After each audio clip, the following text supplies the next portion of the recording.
All right, let's get back into the Bastards Chronicles. What starts as a simple, kind of dumb prank in a quiet town is about to descend into an all-out battle for survival.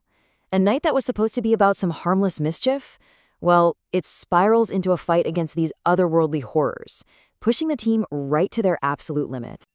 So, picture this. It's midnight in Silverhill, Brindinford's ritzy district.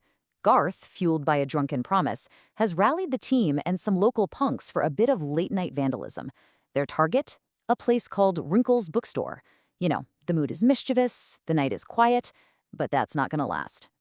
Because just as their little prank gets underway, just as the first egg is about to fly, the night just shatters. And it turns into something way, way more sinister. As that first egg sails through the air, reality itself just tears open. A shimmering portal rips right through the middle of the street. A violent, totally unnatural tear in the world. And from its depths, actual nightmares start to crawl out. Two of these monstrous horrors lunge from the portal. And we're not talking about your average monster here. The journal gives this terrifyingly clear picture of exactly what the bastards are up against. Just try to imagine 25 feet of pale, writhing flesh. It's got 7 tentacles, each one tipped with these vicious claws, and they're all surrounding a beak that looks sharp enough to tear through steel. These aren't just monsters. They are colossal, otherworldly abominations built for nothing but pure destruction.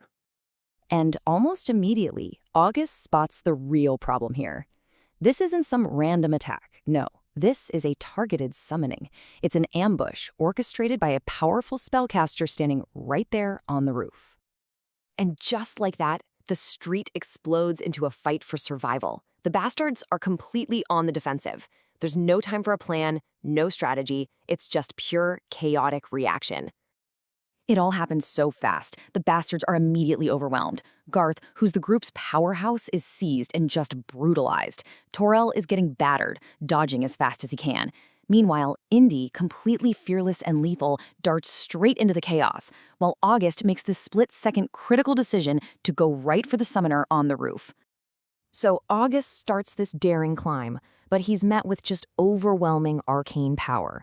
He's getting hammered by magic missiles, and he's forced to make this desperate leap off the roof just to survive. But this sorceress, she's relentless. She calmly starts walking down the wall after him, completely defying the laws of physics. And in that moment, they know they can't win this alone. Bleeding and battered, Toril makes a desperate call for reinforcements. It's a total gamble, but really, it's their only hope.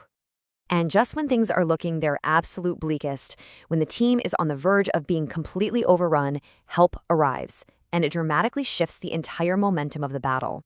Rothan gets there and takes in the chaos in an instant. He sees his friends being torn apart and this sorceress just calmly advancing.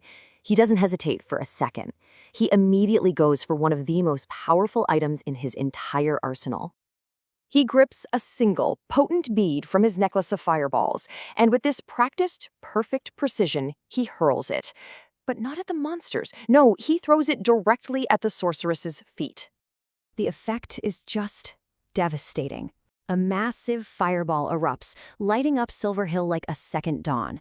This single act of magical destruction stuns the summoner, blasting her backward and giving the bastards the exact opening they so desperately needed. With the tide turned, the entire team just clicks. They fight as one. Garth is relentless. Toril is a blur of motion. And Indy uses the chaos to land this daringly precise strike, ducking under a tentacle to drive her blade deep into a Wyte.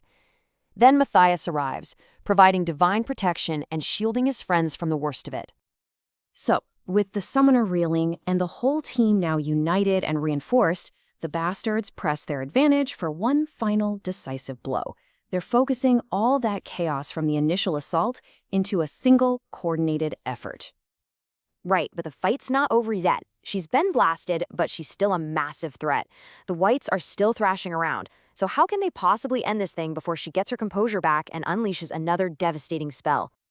In the heat of the battle, August, the archer, finds his moment. He draws his bow, and the whole world just narrows down to a single point of focus.